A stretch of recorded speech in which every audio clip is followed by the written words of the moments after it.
Hello, my friends, and welcome to the Bible in Order, where we are chronologically going through the entire Bible in 1 year. Today's reading for February 13th is Leviticus chapters 1 through 4.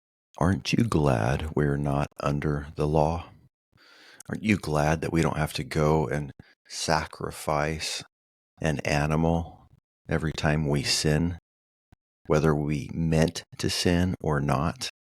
Even if we do something unintentionally that's wrong and somebody else points it out to us, there has to be a sacrifice to atone for that sin. I don't know about you, but I am so grateful for the sacrifice of Jesus Christ who paid our debt once and for all.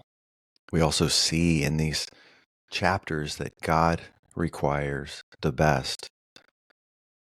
When it's time to make a sacrifice, to give God something that costs us, it must cost us dearly. He doesn't get the leftovers. I'm very tempted to give God my leftovers, to spend time with Him after I'm done doing all of the things that I feel like I need to do or the things that I want to do. Do you feel like in this time today, God is drawing us back? Not into this keeping of the law like the Levites had to do or the Israelites had to do under the Levite leadership. Like, we're not raising a tabernacle and offering physical animals as an offering, but do you ever feel as though God is stirring in your heart and that He wants to take the first place again?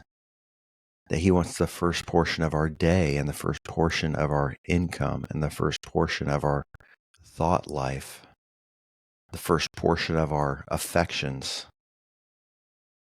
Does it feel as though Yahweh, the God of the universe, is calling you into a deeper walk with Him, saying, I want your very best?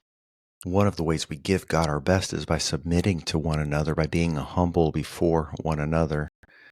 And in Leviticus chapter 4, beginning in verse 27, it talks about if one of the people of the land, like a citizen, right? Not a leader, but just a regular guy like you or me, sins unintentionally, or if somebody tells me or you that you've made a mistake, that you've brought guilt upon yourself, and you didn't even mean to, that person, the guilty one who sinned accidentally or unintentionally, is to offer a sacrifice. That requires humility, to be called out by one of your countrymen, just another citizen.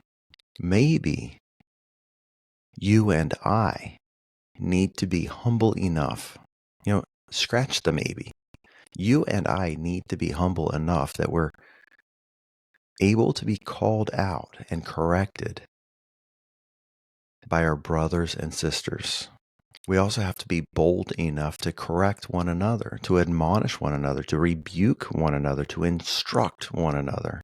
Just read all of Paul's letters. They all say that.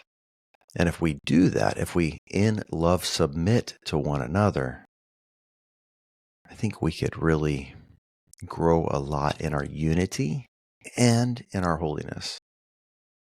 And I believe that would really please our God, whose name is Yahweh. God bless you, my friends. Thank you for being on this journey with me.